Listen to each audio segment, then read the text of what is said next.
নমস্কার বন্ধুরা, আজ আমি চিকেনের এমন দুর্দান্ত একটা রেসিপি করে দেখাবো যেটা একবার কাউকে তৈরি করে খাওয়ালে আপনার কাছে আবারও রিকোয়েস্ট করবে। খেতে ভীষণই টেস্টি আর বানানো ভীষণ সহজ। চলুন তাহলে দেখে নেওয়া যাক। প্রথমেই আমি বাটির মধ্যে কিছুটা বোনলেস চিকেন নিয়ে নিয়েছি। দিয়ে দিচ্ছি আদা বাটা, রসুন বাটা, জিরে গুঁড়ো, ধনে গুঁড়ো, লঙ্কার গুঁড়ো, গরম মশলা,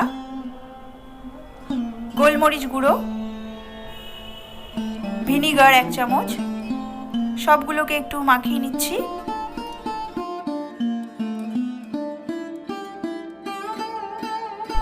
এখন আমি দিচ্ছি পরিমাণ মতো নুন। চিকেনটা ম্যারিনেট করা হয়ে গেলে 15 মিনিটের জন্য ঢেকে রেখে দেব। এখন আমি একটা বাটির মধ্যে নিয়ে নিয়েছি হাফ কাপ ময়দা, হাফ কাপ চালের গুঁড়ো, জিরের গুঁড়ো, ধনের গুঁড়ো, লঙ্কার গুঁড়ো,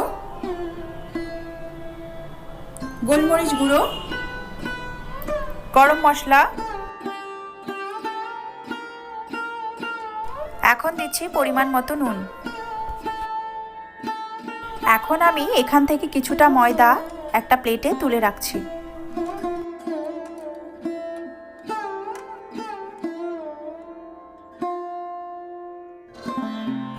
এখন বাটির মধ্যে যে ময়দাটা আছে তার মধ্যে অল্প অল্প জল দিয়ে একটা ব্যাটার তৈরি করে নেব।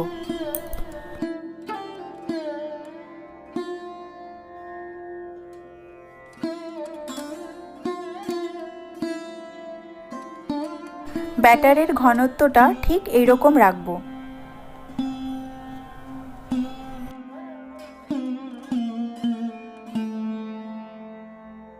এখন আমি কড়াইতে তেল দিয়ে দিয়েছি। তেলটা মোটামুটি গরম হয়ে গেছে।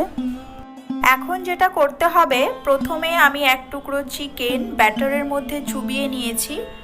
তারপরে শুকনো ময়দার মধ্যে এটাকে কোট করে ডিপ ফ্রাই করব। প্রত্যেকটা চিকেনই আমি একইভাবে তেলের মধ্যে ছাড়ছি।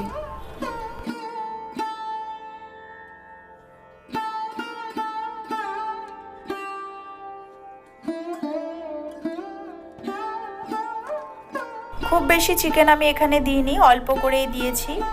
আর এটাকে বেশ সময় ধরে লো টু মিডিয়াম হিটে ফ্রাই করতে হবে। আস্তে আস্তে হিট দিয়ে এটাকে ভাজতে হবে, নইলে ভেতরে কাঁচা থেকে যাবে। যতক্ষণ না ক্রিস্পি হচ্ছে ততক্ষণ এটা ফ্রাই করব।